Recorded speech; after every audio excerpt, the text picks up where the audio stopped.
3 sisters. Little 1 eye, 2 eyes, and 3 eyes. Once upon a time, there was a woman who had 3 daughters, the eldest of whom was named 1 eye, because she had but a single eye, and that placed in the middle of her forehead. The second was called 2 eyes, because she was like other mortals. And the third, 3 eyes, because she had 3 eyes, and one of them in the center of her forehead, like her eldest sister.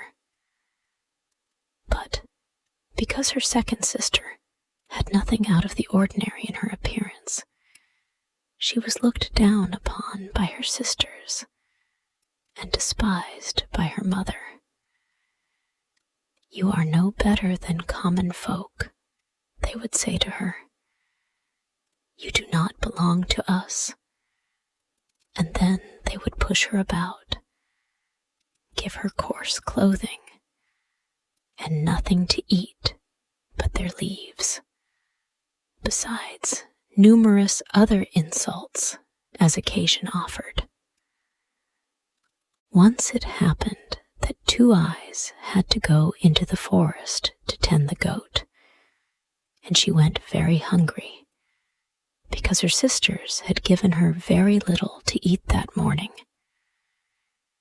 She sat down upon a hillock and cried so much that her tears flowed almost like rivers out of her eyes.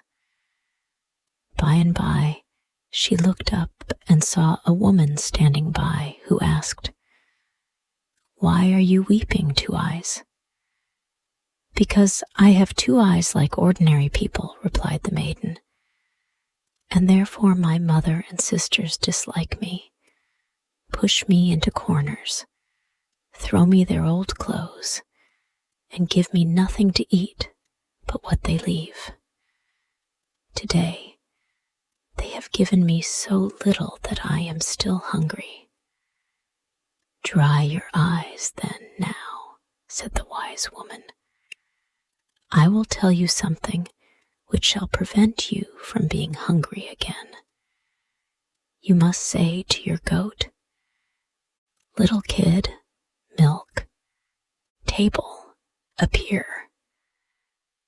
And immediately a nicely filled table will stand before you with delicate food upon it, of which you can eat as much as you please. And when you are satisfied and have done with the table, you must say, 'Little kid, milk, table, depart,' and it will disappear directly." With these words, the wise woman went away, and little 2 eyes thought to herself she would try it once if what the woman said were true, for she felt very hungry indeed. "Little kid, milk, table, appear," said the maiden, and immediately a table covered with a white cloth stood before her, with a knife and fork and silver spoon, and the most delicate dishes were ranged in order upon it, and everything as warm as if they had been just taken away from the fire. 2 eyes said a short grace, and then began to eat. And when she had finished, she pronounced the words which the wise woman had told her. "Little kid, milk, table, depart." And directly the table and all that was on it quickly disappeared. "This is capital housekeeping," said the maiden in high glee. And at evening she went home with her goat and found an earthen dish which her sisters had left her filled with their leavings. She did not touch it, and the next morning she went off again without taking the meager breakfast which was left out for her. The first and second time she did this, The sisters thought nothing of it. But when she did the same the third morning, their attention was roused, and they said, "All is not right with Two Eyes, for she has left her meals twice, and has touched nothing of what was left for her.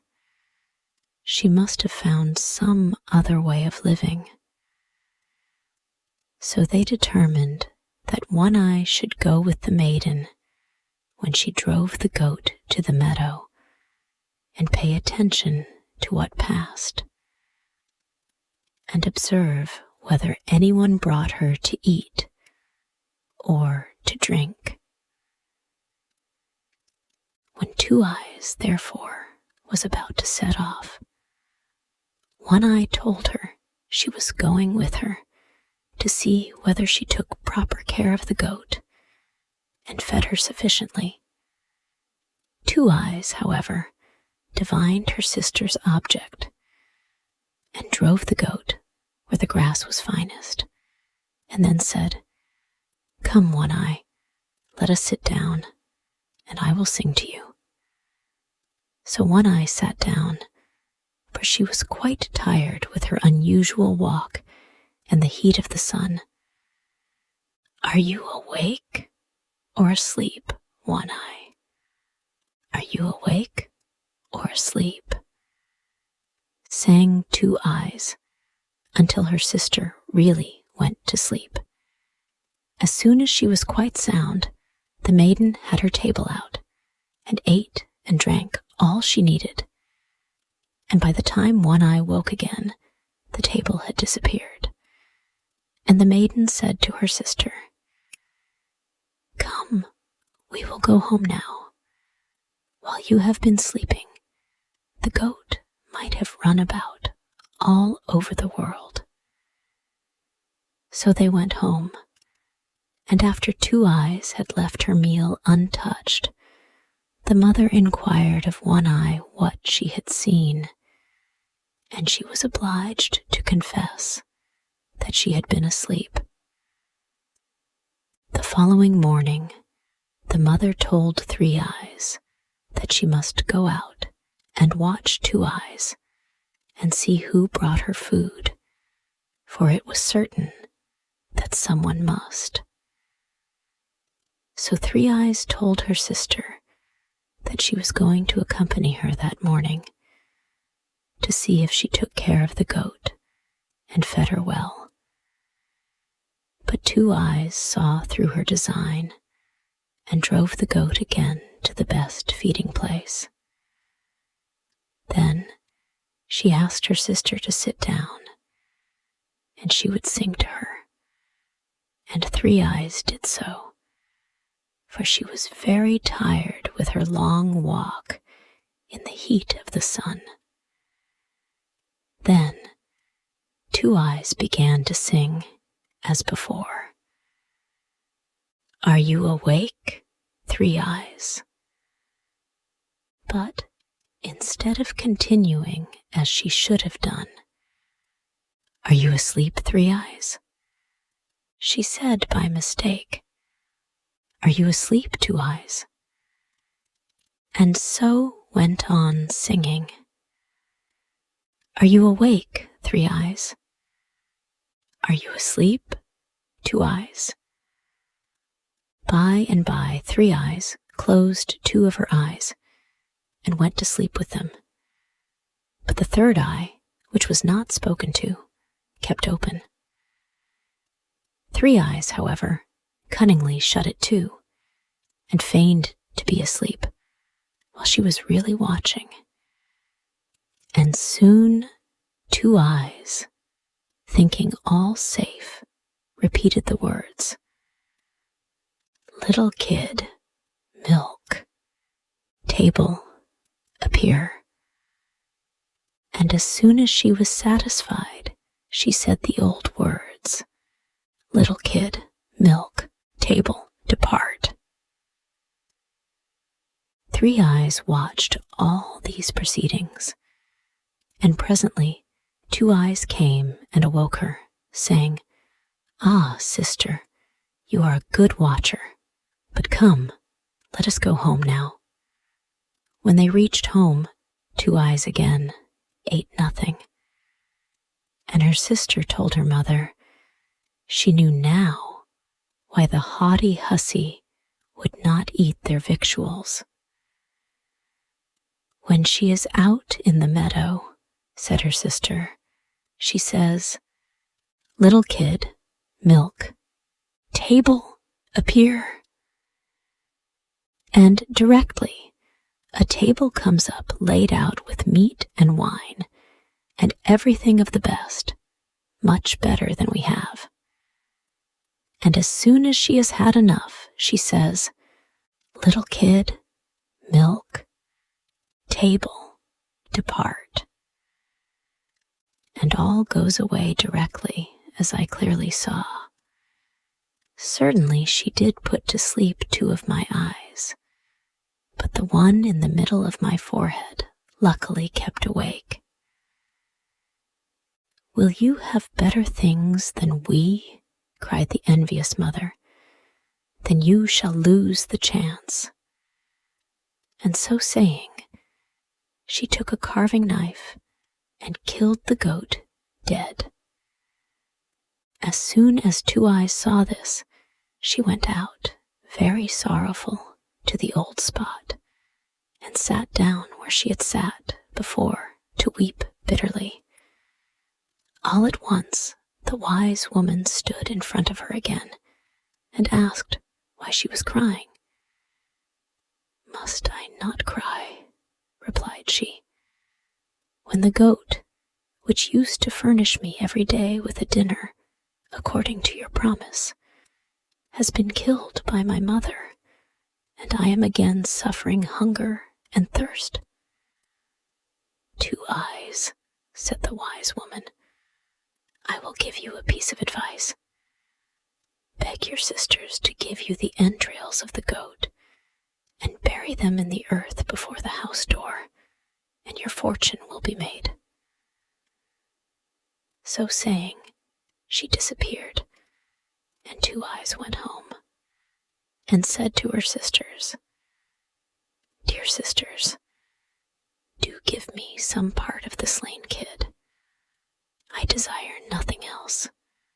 Let me have the entrails. The sisters laughed and readily gave them to her, and she buried them secretly before the threshold of the door, as the wise woman had bidden her. The following morning, they found in front of the house a wonderfully beautiful tree with leaves of silver and fruits of gold hanging from the boughs, than which nothing more splendid could be seen in the world. The 2 elder sisters were quite ignorant how the tree came where it stood, but Two Eyes perceived that it was produced by the goat's entrails, for it stood on the exact spot where she had buried them. As soon as the mother saw it, she told One Eye to break off some of the fruit. One Eye went up to the tree and pulled a bough toward her to pluck off the fruit. But the bough flew back again directly out of her hands, and so it did every time she took hold of it, till she was forced to give up, for she could not obtain a single golden apple in spite of all her endeavors. Then the mother said to Three Eyes, Do you climb up? For you can see better with your 3 eyes than your sister with her 1. Three Eyes, however, was not more fortunate than her sister, for the golden apples flew back as soon as she touched them. At last the mother got so impatient that she climbed the tree herself, but she met with no more success than either of her daughters, and grasped the air only when she thought she had the fruit. Two Eyes now thought she would try, and said to her sisters, "Let me get up. Perhaps I may be successful." "Oh, you are very likely indeed," said they. "With your 2 eyes. You will see well, no doubt." So 2 Eyes climbed the tree, and directly she touched the boughs, the golden apples fell into her hands, so that she plucked them as fast as she could, and filled her apron before she went down. Her mother took them of her, but returned her no thanks. And the 2 sisters, instead of treating 2 Eyes better than they had done, were only the more envious of her, because she alone could gather the fruit. In fact, they treated her worse. One morning, not long after the springing up of the apple tree, the 3 sisters were all standing together beneath it, when in the distance a young knight was seen riding toward them. "Make haste, 2 Eyes," exclaimed the 2 elder sisters. "Make haste, and creep out of our way, that we may not be ashamed of you." And so saying, they put over her in great haste an empty cask, which stood near, and which covered the golden apples as well, which she had just been plucking.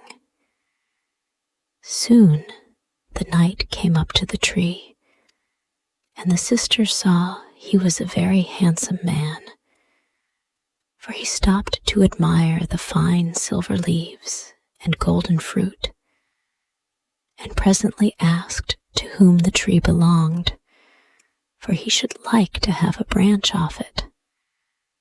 1 Eye and 3 Eyes replied that the tree belonged to them, and they tried to pluck a branch off for the knight. They had their trouble for nothing, however, for the boughs and fruit flew back as soon as they touched them. "This is very wonderful," cried the knight, "that this tree should belong to you, and yet you cannot pluck the fruit." The sisters, however, maintained that it was theirs.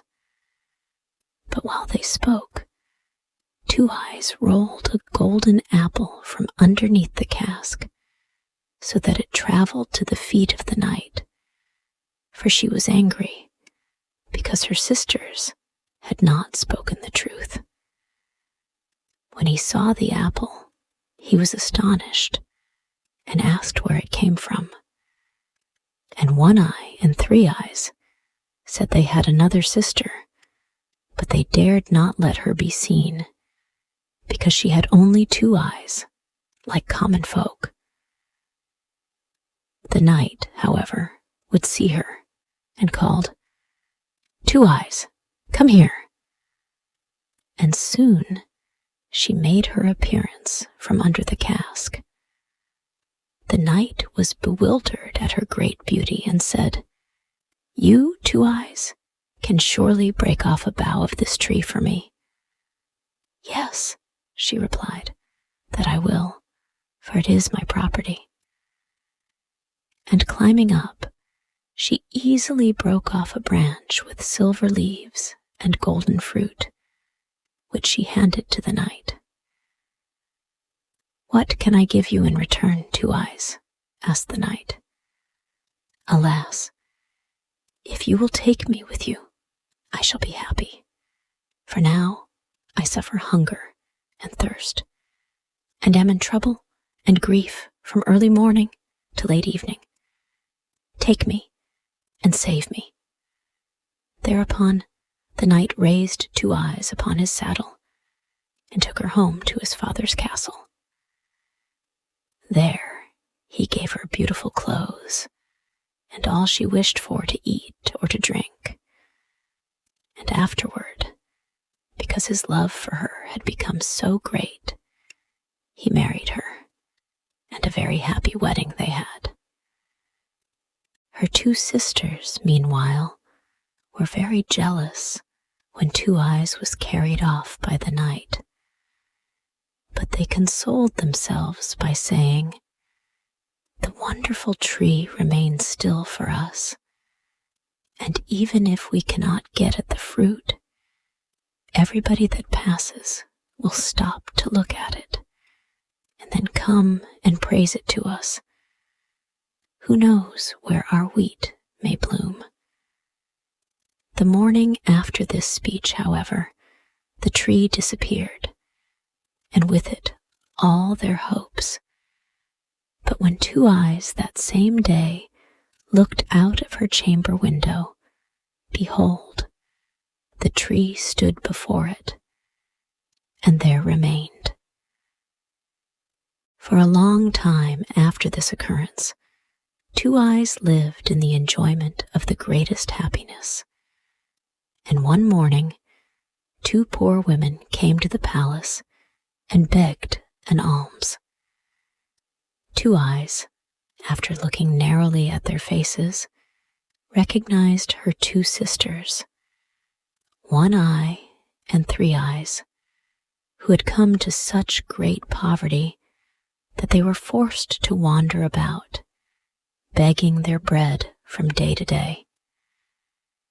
Two Eyes, however, bade them welcome, invited them in, and took care of them, till they both repented of their evil, which they had done to their sister in the days of their childhood.